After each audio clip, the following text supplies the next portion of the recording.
So today I'm going to be using some Rit Dye to dye some 1/12 scale uniforms that I don't necessarily want to be tan anymore. I want them to be green, so I picked up some dark green Rit Dye, and we're going to try this out.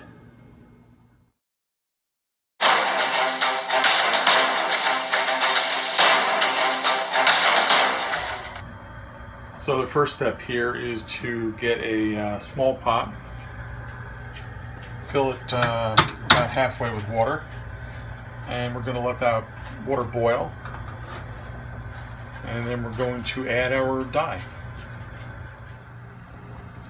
Alright, so the water is boiling. Now I'm going to add the Rit Dye. In this case I'll probably add about a third of the bottle.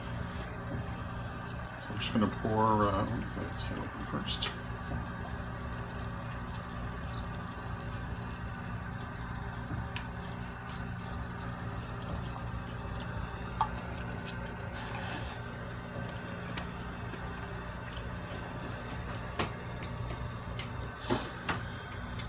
When you're doing fabrics, the dye soaks up a lot quicker than to say if you were doing plastic.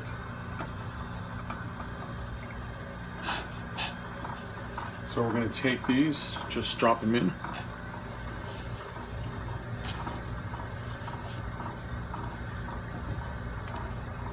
And then I like to use a spoon that has holes in it, mainly so you're not spilling or splashing around. You can almost see like immediately the color you're going to get. I was going to do a couple other types, like an all white outfit, but I didn't want to regret that. So I'm just dyeing things I know that I can replace.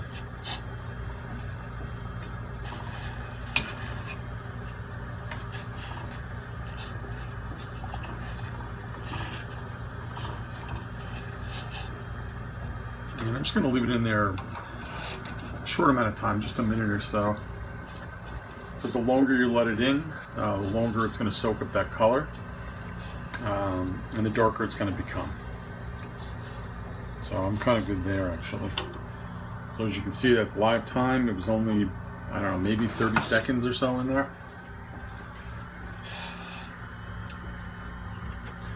I'm just going to get rid of this dye. Be careful of what kind of sink you have. I happen to have a stainless steel sink, so I'm not really worried about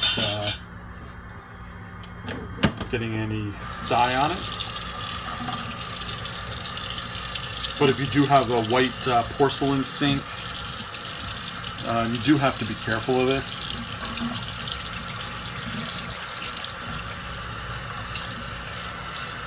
And the pots that you use, it's not a concern either as far as the dye.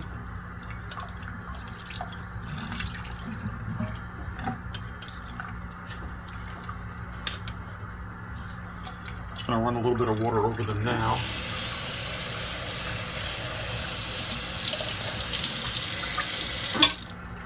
You can see there's still a good amount of color coming off of them.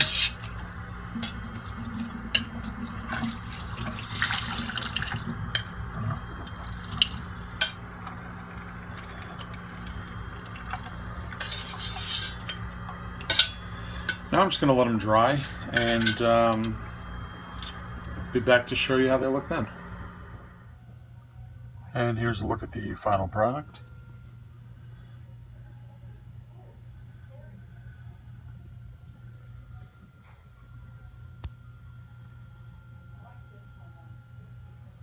I'm actually pretty happy with it.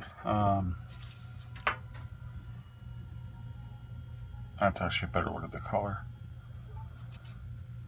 It does appear lighter in person than it does. Yeah, that's more realistic to it. So you do still have some of the camel pattern in there.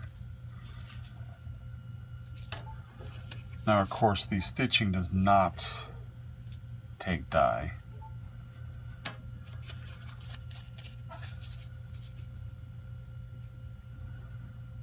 But again, I think if you want to change from the desert camo, this definitely works. So that's what I got. Thanks for watching, and I will catch you later.